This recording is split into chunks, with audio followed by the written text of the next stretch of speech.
Well, I'm going to start with some bios. So I'm going to start with Brooke. After seeking and personally experiencing the powerful and transformative effects of ketamine therapy, Brooke fell into psychedelia while searching for support for her husband, a retired Army Ranger with PTSD. Brooke believes psychedelics are tools, each with unique personalities and languages. Learning these languages and being open can create transformative, healing, and sacred experiences. Thanks for being here, Brooke. Thank you. Felipe Zurita-Quintana. Felipe's passion towards social justice, equality, and peace has driven him to work for many years in the nonprofit sector. Following, supporting, and educating with causes like health access policy, the Golden Rule Project, kindness and compassion, and interfaith work in the peace building movement. As a millennial, queer, Latinx immigrant from Chile, Felipe provides a different perspective to conversations that bend the arch towards more diversity and inclusion in every setting. Thanks for being here, Felipe. And then Lynne Whiteside. Lynne has been a life coach in Salt Lake City for the last 20 years.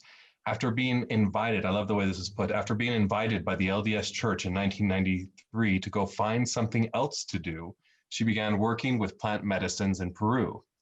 This was definitely more interesting than when she was going to Mormon temple for the 15 years she spent trying to understand the dogma of that religion, finding plant medicine ceremonies that were alive, connected to earth and the divine, made being human a delight. So thank you for being here, Lynne. Brooke, it's your time. Go ahead. All right. So we each are taking 9 minutes to kind of explain our kind of take on deconstructing dogma and how psychedelics have kind of come into our lives and helped us through our transitions. So a couple of weeks ago, for the first time in my life, I called a therapist. And this is really uncommon for me because I've always been that person that's like, I don't know about therapy. I can Google it and I can figure it out. So I called the therapist and I'm a little bit nervous because I don't know what to expect because I've never done this before. And he says to me in the first 3 minutes, do you want to cut through the bullshit? You're here because you're stuck.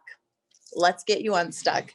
And I was like, oh, I'd never had anybody like simmer down what it is that starts to happen inside of you when you start to question a structure that you're living inside. So the last time I remember being really, really stuck was after meeting my first gay friend ever.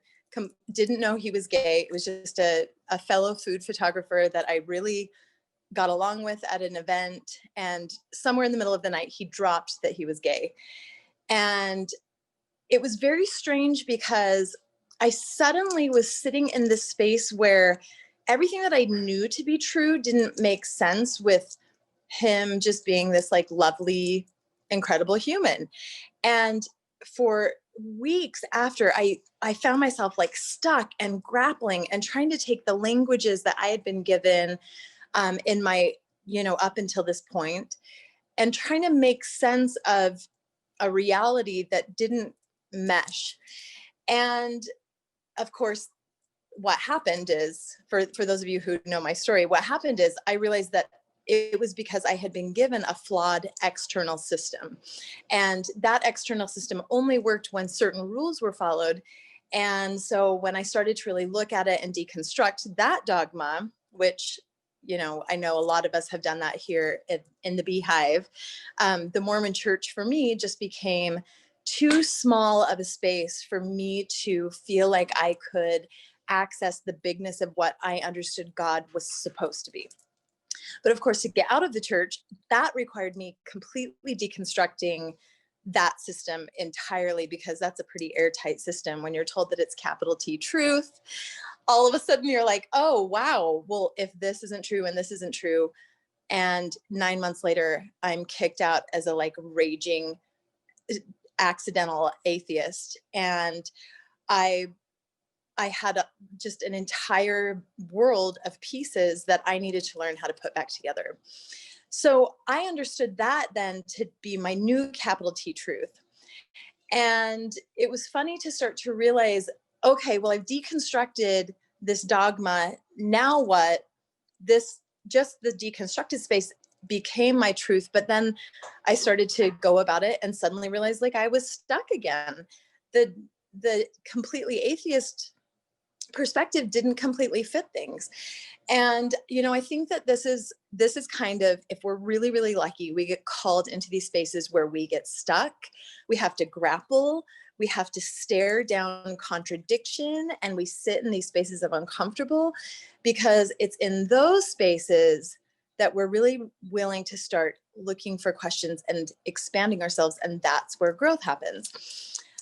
So I think that a lot of us know what it's like to grapple with external structures, whether that's church or patriarchy or our family, the way that our family told us that things have to be, capitalism. I think it's one of those years where a lot of us are really recognizing how many power structures we're stuck under and starting to either get uncomfortable with them or really get called into the space where we're like, we need to deconstruct some of these black and white worldviews that we've been handed. But of course, the other thing that happens, the other way that we get unstuck, is we start to question our own internal structures. And that for me has proven to be a far more interesting path, because external structures, once you like figure out one, you can kind of figure out the rest. Internal structures, the beliefs that you just take to be true, the things that you don't question, but you also can't see, are really hard to pinpoint. And so for me, when I started falling into psychedelia, it was first through a doctor-led ketamine program. I went in for ketamine therapy. I got an intramuscular shot. And I have to say, in the world of psychedelics, I think this is a great gift, because it's a completely safe clinical setting where you can start to understand what it is that a psychedelic experience is.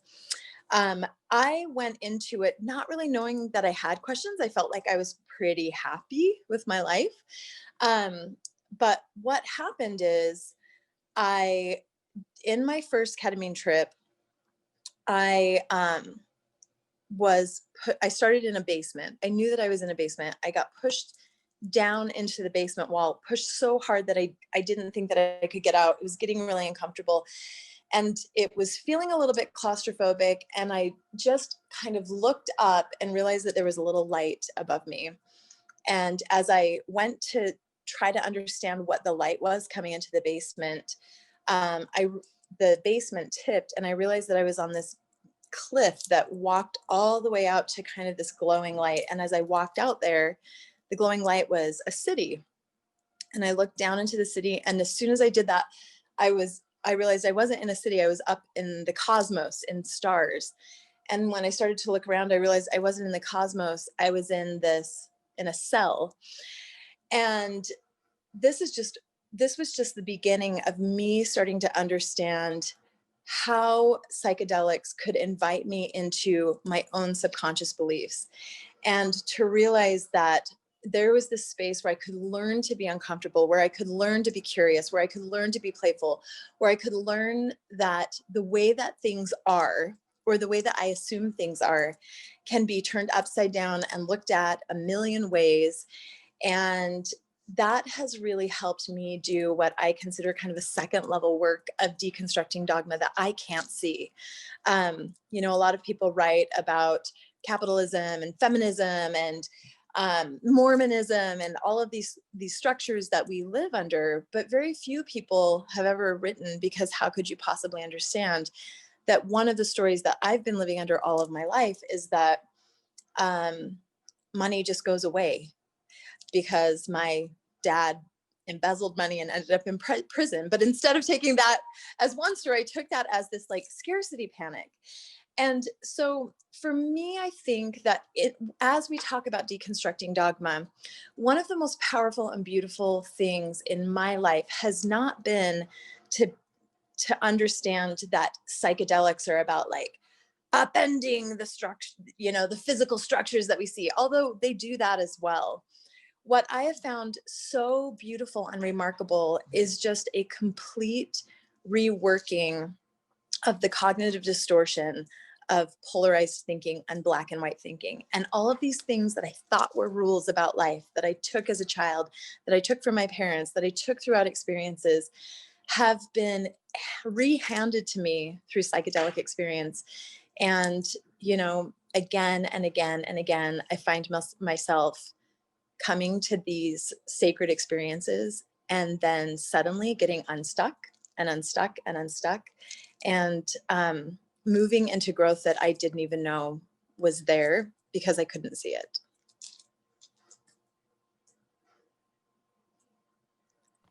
That's beautiful. Thank you, Brooke. Felipe, I guess you're over your 9 minutes. You could always, you guys don't have to stick to exactly 9 minutes, but Brooke is amazing and did exactly that. Perfect. That's awesome. Hi, everyone. My name is Felipe. I was born and raised in Chile. Came here to well, let me tell you something a little bit. So I grew up in a very conservative community in a city called Antofagasta. And I think by the age of 10 or 12, I started realizing that I felt a little different in respect to my sexuality. And it was a very scary thought. My family was very conservative. The people that I surrounded myself with, private school, all these things, it was all very much like a bubble of that. And you know, jokes were made and people were bullied and everything. So in my head, I was just definitely afraid of even asking someone or talking to someone about it. So because of my confusion and all that, during that time, I felt like if I were to get closer to God in a religious way, maybe this could get healed, maybe I could get cured. And so I joined the Mormon church when I was 12, and I'm grateful for a great experience. You're right. I thought that maybe, you know, getting myself into a more committed, a stricter religion, maybe things could change and whatnot. So after that, as a 16-year-old, I came to the US as a foreign exchange student at high school. Then I went to BYU, served a mission.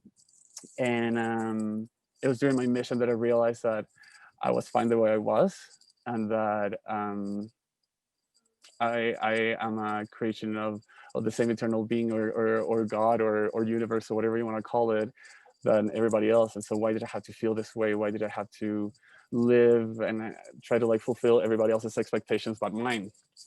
So went back to BYU, graduated from BYU, and after my time there, I left the Mormon church.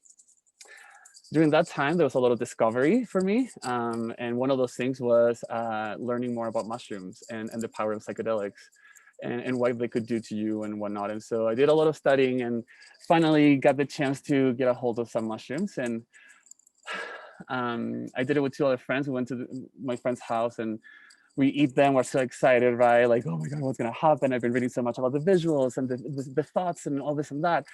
And maybe 1 hour into it, and I start feeling the effects, right? It feels a little loopy or softer, and then I start seeing visuals. And I remember that I was narrating everything that was happening, you know, to my friends, and telling them, whoa, and I can see the visuals. Did you guys see the visuals? Or like, oh, what does this feel like? Oh, no gravity. And then I started realizing that I'm talking, and then I see my friend right there tripping on his own little corner, not paying attention to anything that I'm saying. And then my other friend goes into another spot and he's tripping. And I realized that, why the hell am I oversharing? Why is my experience more valuable to be spoken instead of theirs? And it was just like a click, right? Like a change. And it made me, and after that I went on, you know, trip hard, right? And lots of learning, lots of understanding. But one of the questions that, one of the realizations that I had was that in a very positive way, so don't think that this is like negative, but I feel like I was nothing, that I am nothing, in a very, very positive, relieving way. And that my existence in a way doesn't matter, because I am this in this universe, in this whole realm of existence or whatever it is. And but I am everything because it's my own existence, it's my life, it's what I'm doing with it at this moment in this conscious living human being that I am. And so I understood that there was like an oxymoron there, and real, but it was a liberating thought to understand that nothing really matters, that I'm fine, and this is like really exciting. And during that trip, I realized that most of the things that I did in my life were based out of fear, a lot of fear, like, oh, but what if that happens or this happens? And so, and I always was afraid of losing control, of being in control of things. I was a super crazy type A person before doing mushrooms for the first time. And I still am, you know, it's a work in progress, right? But I realized that I was so motivated by fear and fear of the unknown. And so after that trip, I made myself a promise that I need to embrace that fear, that I need to, once I recognize that fear, I need to sit down with that fear and get to know it. Talk to that fear, become friends with that fear, understand why is it that is there. And I think that has helped me the most to unlearn and reprogram as I explore fears, as I explore things that were sitting and made me feel anxious or made me feel stressed out or things. It was about recognizing that and then figuring out why is it that this is happening? Why do I feel this way?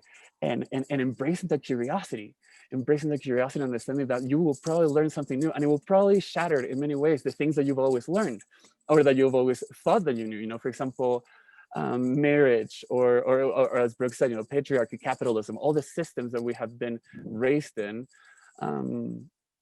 you start questioning things. And instead of, and I think this is my invitation for me to close my part is, and embrace that fear and question things and ask yourself why. And if you don't know it, learn it, or learn it from someone that has already done the studying and you know, are knowledgeable in whatever topic you want. But I think that as we embrace that darkness that we're always so afraid of touching or exploring in our humanity, we are able to deconstruct what we have learned and reconstruct a new reality with the understanding that you have now. And I think psychedelics are an incredible tool to do that. I'm sure that people can do it without it, but it would be a process that would take a lot of discipline and understanding and lots of studying. And it seems like with mushrooms, it's or any sort of psychedelic, you know, it's a moment where like your body just like gets it, learns it, and you're different. And what a wonderful thing that is, right? So yeah, thanks for the opportunity. That's beautiful. Thank you, Felipe. Lynne, you're up. And you're on mute right now, just a heads up. Yeah, how's that? Perfect. Okay. First of all, I want to say, Felipe, your English is amazing. I go to Peru every year, and I suck when I speak Spanish, so I'm so impressed. So I'll tell you a little bit about my story. So in 1993, the Mormon Church did ask me to go do something else, and so I did. And one of the first things I did was I found some psilocybin. And some friends of mine and I went up into the mountains to do psilocybin. And it was interesting because I was considered an apostate. And I had a lot of people thinking that I had done something really terrible, even though I felt really good about what I'd done. So I went in the mountains and I took some psilocybin thinking I was going to talk to the trees and do something like Tolkien would do. And instead I had a spiritual experience that blew my mind and said, here is the purpose of your life. So I didn't quite know what to do with that. And I just kind of held on to that for a while, but felt okay about my decision to do what I did with the Mormon Church. And then the next thing that showed up were peyote ceremonies, actually. So I did psilocybin on my own. And from then on, I have worked for the last 27, 28 years in ceremonies with first peyote and then DMT and then ayahuasca and psilocybin. And the changes that I have seen in my life have really been amazing. The thing that we talked about, the topic is how do we take care of the dogma in our lives? And I think for me, when I began to work with these medicines, I saw a lot of the structures of not just Mormonism, but Christianity kind of fall apart. And every time one of those structures would kind of fall apart, I would feel freer and freer and freer. And so I began to really kind of love ceremonies, and I just kept doing more and more and more ceremonies. But there are a couple of stories I wanted to tell. One is, when I was doing peyote, I was actually helping facilitating those ceremonies. And one of my friends, who had been someone I babysat for when he was 3 years old, was a heroin addict, and he came and talked to me about it. And I told him that I would help him. I would help him do something. Hold on a minute. I would, my dog, sorry. I would help him, and he went into rehab. That didn't help. He did a few other things, and by the time he came out, I was working with peyote. And he came in, he had just been using, like, not that long before. And at the end of the ceremony, he looked at me and he said, "Oh, there's nothing wrong with me." And he never used again. And he's a therapist now up at uni. And I've watched more and more and more people come through those experiences where the idea that they have the dogma of the culture, the dogma of feminism, of capitalism, of not feminism, but of religions and capitalism, and just our family dogma, which I think is the first one that we get to look at, because that's what I see happening as more and more people do psychedelics with me. The more I see that they go in and they look at the story of their family and see it, that it was just a belief system, and that the story that they learned about themselves 0 to 5, that story can go away because everything is set into place at 0 to 5. And one of the things I like about psilocybin in particular is it seems to go into precognition, anxiety and depression and trauma, and help people see it. The experience that I've had over and over and over with all of the medicines I've used is they're specific and they're personal. And not only are they all specific and personal, but they're so kind in that they take things off a tiny layer at a time, so that as you go through and you begin to find yourself and find your own authority in the world, it's not a traumatic experience. It's a very kind, sweet, loving experience. And what I have loved about doing ceremonies is the connection that I get to Pachamama. And so I worked with the Huichol Indians for about 10 years. And then I work with a woman out of Peru. I take people to Peru every year, and she's the head of the lineage of ayahuasca. But when you're in those ceremonies, the thing that I love is, well, first of all, you sing for 6 straight hours in an ayahuasca ceremony. You can also sing when you're doing psilocybin. The music kind of gives you the ride, right? It's a really beautiful ride. But when you're singing the particular songs of the indigenous cultures, you're singing in all the plants and all the animals and all the tribes and water, and you're blessing them the whole time you're singing. And it's one of the most beautiful experiences that I have. And we all learn the songs and we all sing the songs. And what I keep watching myself do in the middle of this crazy world that we're in right now, as I'm getting older, I'm considered an elder now, and I have grandkids. What I keep trying to get them and for me to do is to get the focus onto Pachamama and off of the craziness that's going in the world. Because what I'm finding for myself is the more I get centered, the more I get calm and deal with my own anxiety, the more I can help in the world.